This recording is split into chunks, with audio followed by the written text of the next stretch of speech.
Welcome to Quarantine Kids Storytime. My name is Jack, and today I'll be reading you Around the World in 80 Days by Jules Verne, Chapter 23, in which Passepartout's nose becomes outrageously long.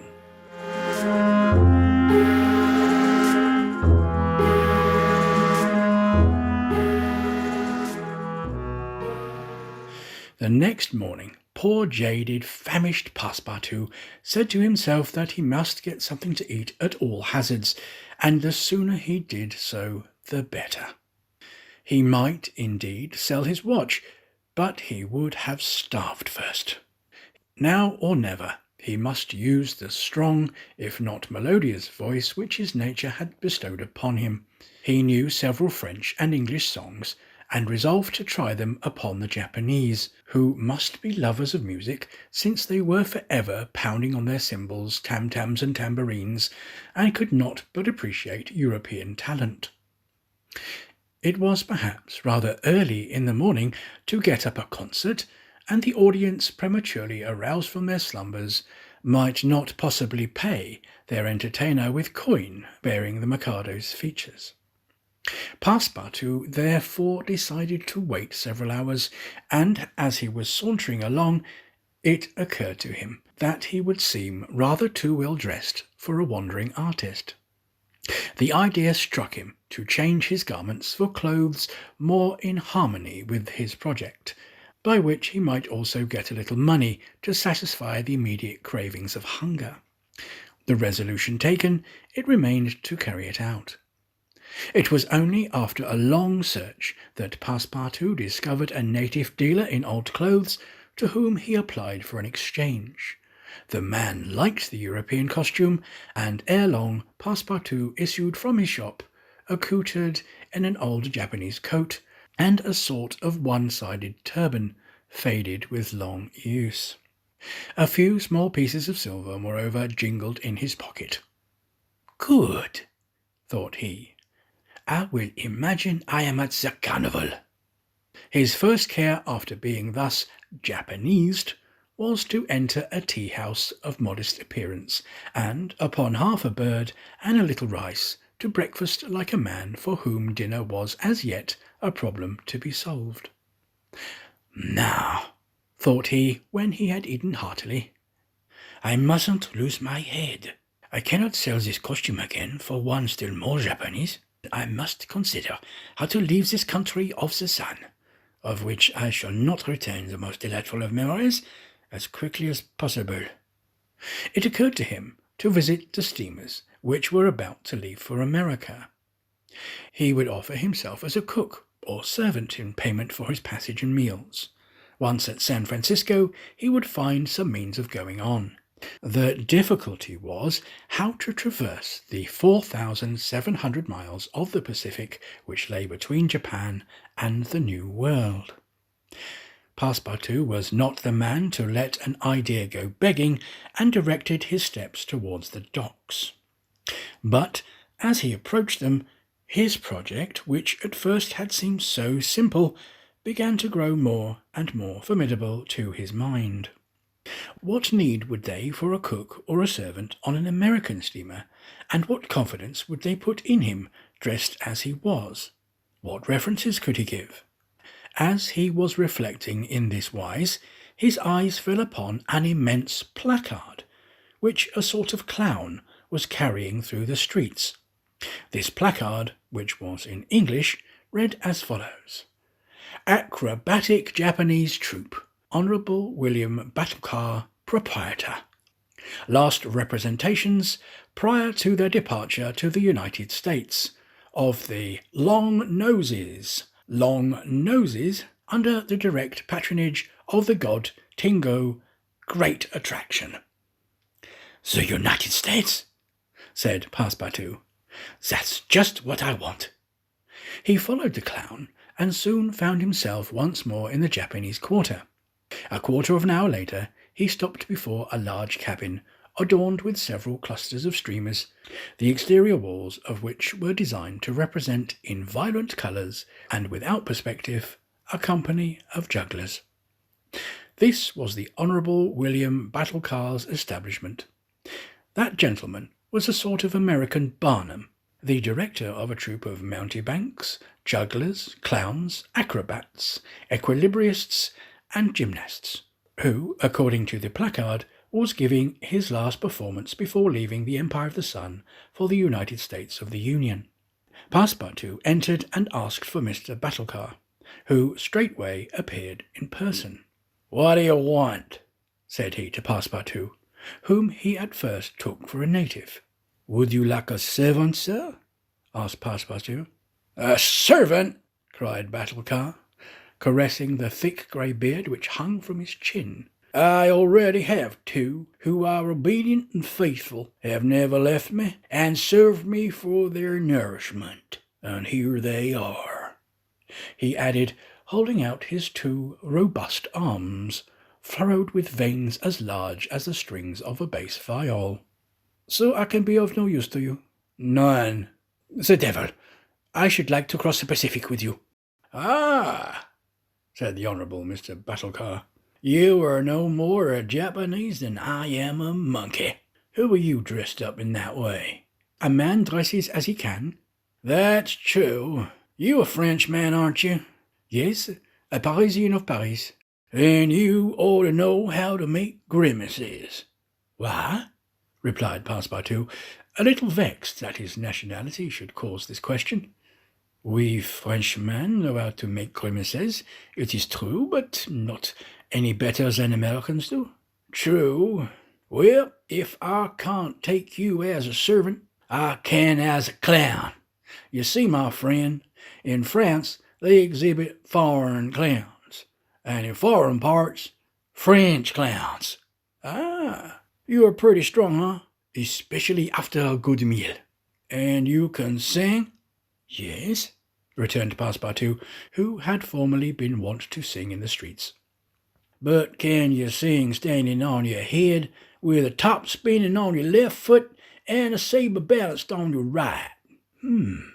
"I think so," replied Passepartout, recalling the exercises of his younger days.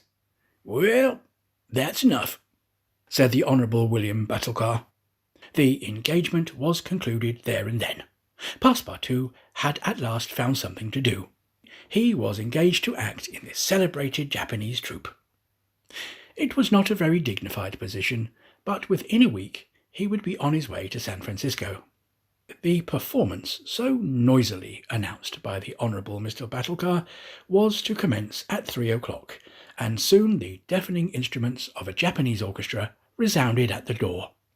Passepartout, though he had not been able to study or rehearse a part, was designated to lend the aid of his sturdy shoulders in the great exhibition of the human pyramid, executed by the long noses of the god Tingo.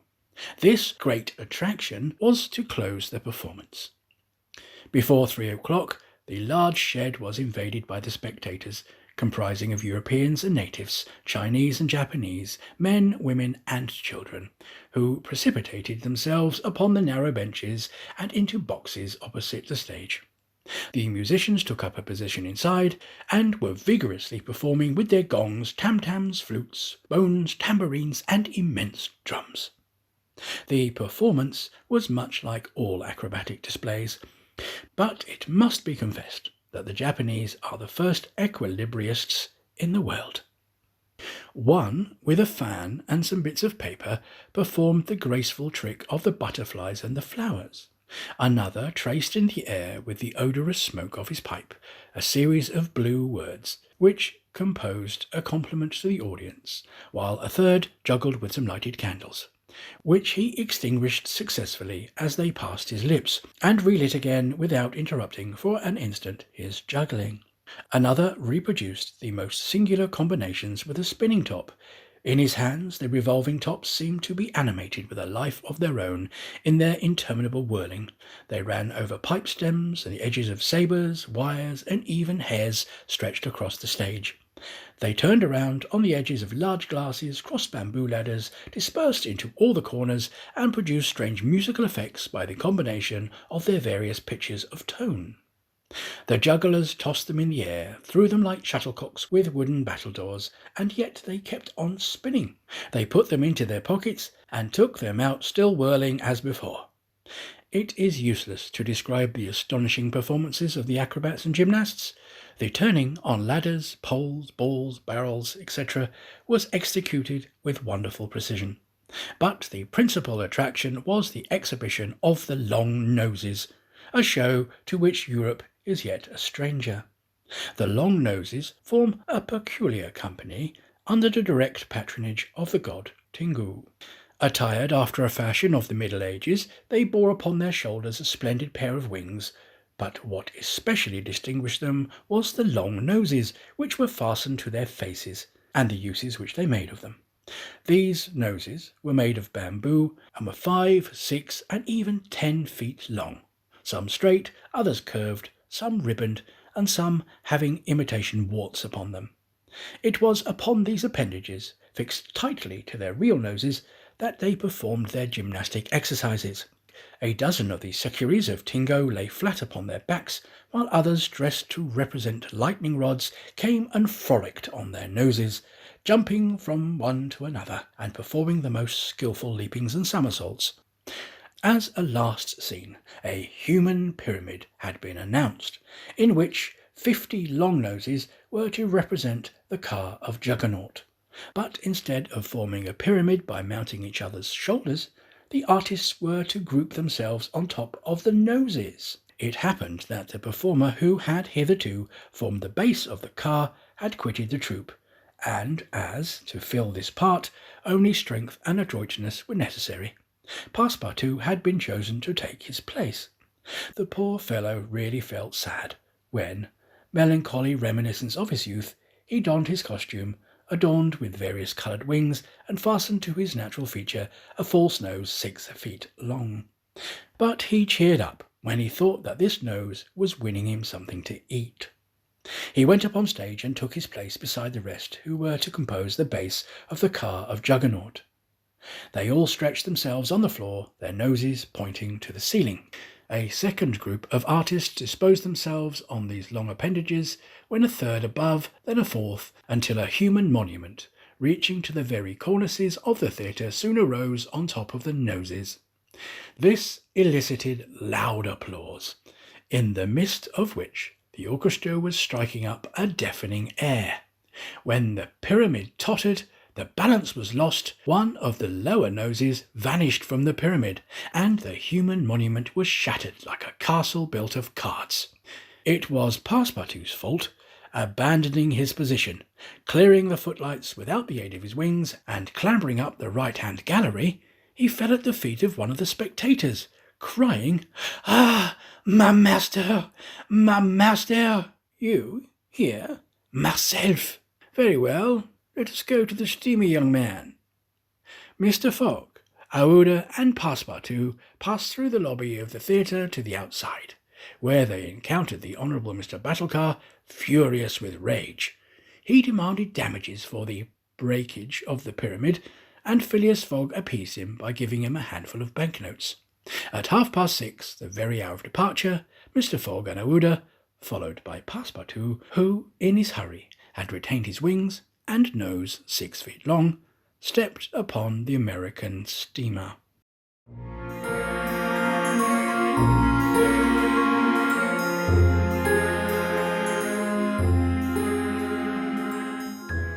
That was Chapter 23 of Around the World in 80 Days by Jules Verne, read by me, Jack, for Quarantine Kids Storytime. Join me again soon for Chapter 24, during which Mr. Fogg and party cross the Pacific Ocean. Thanks again for listening, and goodbye.